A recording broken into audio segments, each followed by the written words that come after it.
얘기가 좀 긴데. 괜찮습니다. 네, 그래요. 원래 제가 대우에 좀 한 20년 있었고요. 그 다음에 미국 회사, 한국에서는 ADT 캡스라는 이 시큐리티 회사에서 이제 사장하다가 아시아 태평양 사장을 했었고요. 그 다음에 이제 바이올로지 셀트리온 헬스케어의 사장을 했었습니다. 그래서 자동차, 시큐리티, 바이오 하다가 뭐 몸이 좀 안 좋아가지고 사실상 은퇴를 했고, 그때는 어떤 사람들이 재수 없으면 90까지 사는데 너무 젊은 나이에 은퇴하는 거 아니냐. 그래서 이제 한 게 대학 교수입니다. 그래서 대학에서 이제 겸임 교수로 국제 경영을 가르쳤었고요. 그러면서 이제 학생들을 만났었는데, 저 졸업할 때하고 비교해서 이렇게 취직이 안 되는지 몰랐어요. 그래서 그 원인을 찾아보니까 한국의 부가가치가 떨어졌고, 그래서 그 부가가치를 올리려면 어떻게 할 것인가 라고 생각을 해보니까 결국은 R&D와 디자인, 그래서 디자인과 한국이 잘하는 IT가 만나면 어떤 영역이 되는가 라고 생각을 해봤더니 어떤 사람들이 3D 프린터라는 도구가 있다 그러더라. 그래서 그걸 만들면 그 창업을 생각하거나 어떤 창의적인 아이디어를 가진 사람들이 좀 싸게 좋게 그런 기구들을 주면 훨씬 창업이나 창의적인 아이디어를 가지고 뭔가 한국의 부가가치를 만들면 한국의 일자리가 늘어나지 않겠는가 하는 단순한 생각에서 이것을 만들었고요. 무슨 3D 프린터에 대해서 전문가에서 아니면 그걸 통해서 돈을 벌겠다는 그런 전망을 갖고 한 건 아니었어요. 하나는 초콜릿을 만들 수 있는 거하고, 또 하나는 항공기나 자동차 쪽 이런 데 쓰이는 슈퍼 플라스틱, 엔지니어링 플라스틱을 출력할 수 있는 세계 최초의 데스크탑 프린터를 만들었고요. 그 다음에 이제 요새 유행하는 사물 인터넷, 그래서 국내에선 최초로 3D 프린터가 사물 인터넷과 연결되는 유니버스 3D라는 하나의 기기를 만들었습니다. 그래서 이 세 가지 제품이 이번 신제품 출시의 키포인트라고 말씀드릴 수 있겠습니다. 1,800만 명 하던 제조업, 미국 제조업이 1,800명이었다가 1,200만 명으로 줄었거든요.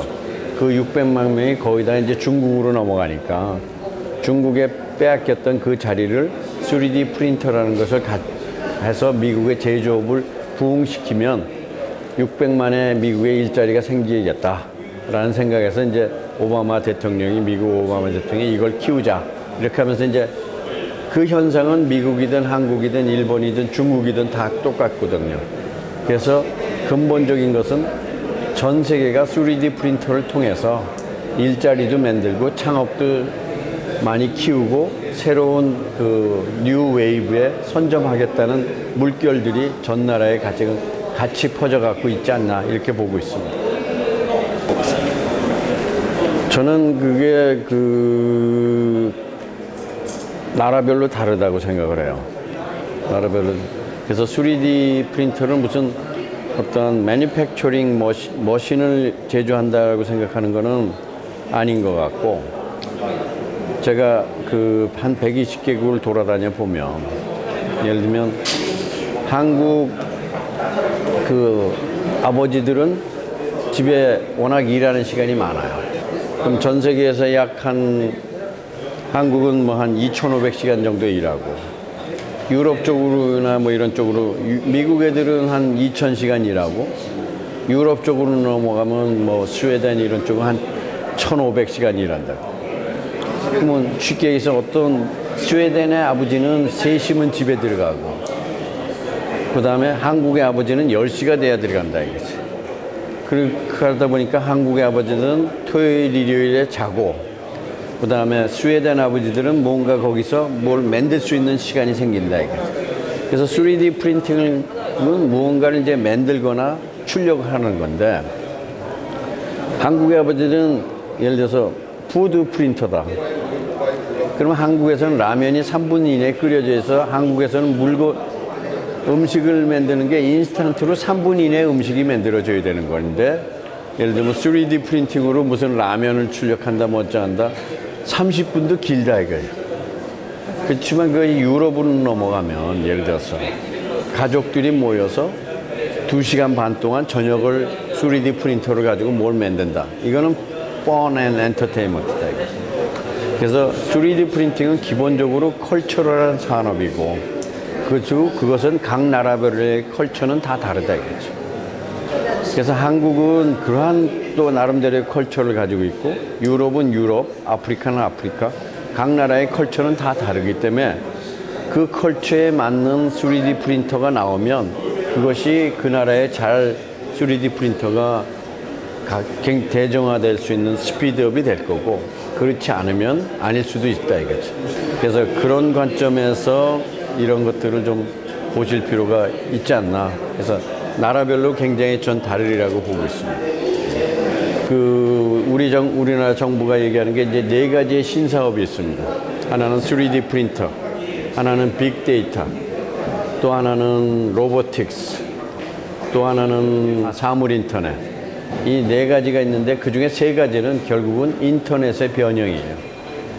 그리고 결국은 컴퓨터 안에 머무르는 거고, 3D 프린터는 결국은 컴퓨터 안에 머물렀던 그 디지털적인 크리에이티비티가 바깥으로 실현할 수 있는 도구죠. 그래서 그런 측면에서는 나머지 3개의 조류 중에서 3가지와 차별화되는 익스터널한 그 하나의 도구이기 때문에 상당히 그 연관성이 더욱 높지 않나 이렇게 생각을 하고 있습니다. 과거에 그 생산성이나 생산에 가장 지금도 부각되고 있는 게 로보틱스입니다. 로봇. 그래서 로봇을 하나 만들면 사람이 하던 힘든 일을 대체를 할 수 있죠.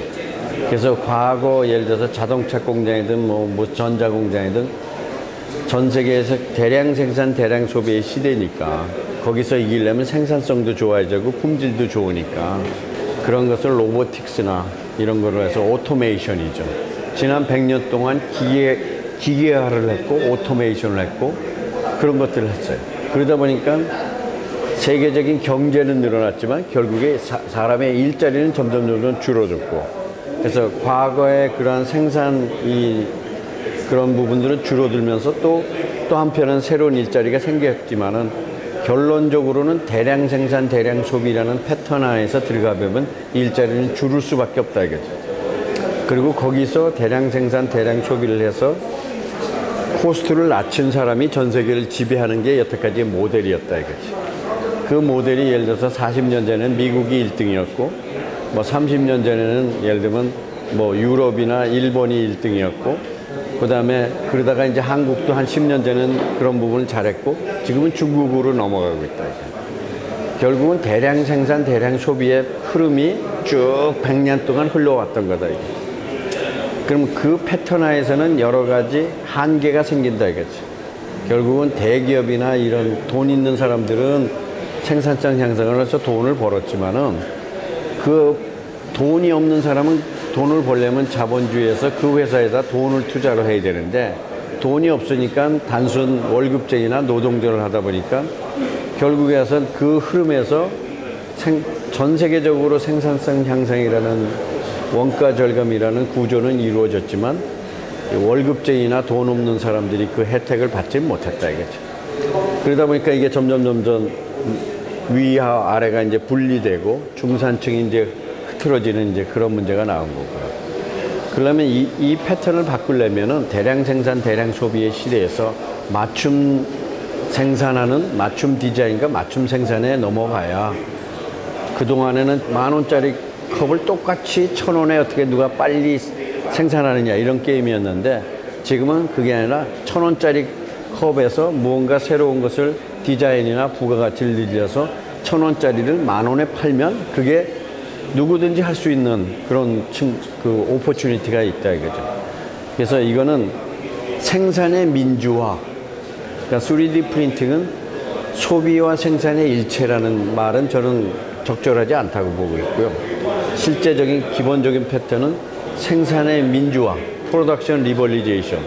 그러니까 프로덕션이 지금은 대기업 중심, 글로벌 기업 중심이 되지 않으면 중소기업이나 규모가 작은 애들은 다 시간의 문제지 도태되는 건데, 그러한 부분에서 커스텀 맞춤 생산을 하게 되면 소량이지만 돈을 더 벌 수 있는 그래서 그런 면에서 아마 맞춤 생산, 맞춤 이러한 시대로 넘어가는 좋은 도구라고 생각을 하고, 그래서 아마 여기의 핵심은 3D 프린팅이 아니고 핵심은 대량 생산, 대량 소비의 시대에서 전 세계가 고민하고 있고, 거기에 솔루션으로 하나의 솔루션으로 나오고 있는 것이 맞춤 디자인, 맞춤 생산이니까 거기에 가장 적절한 툴이, 물론 손으로 다 만들 수도 있지만 그런 것을 3D 프린팅이라는 도구를 쓰면 굉장히 빠르게 그 이코노미, 맞춤 커스터마이징 이코노미로 들어갈 수 있다. 그런 면에서 아마 굉장히 중요한 분기점이 아닌가 이렇게 생각을 합니다.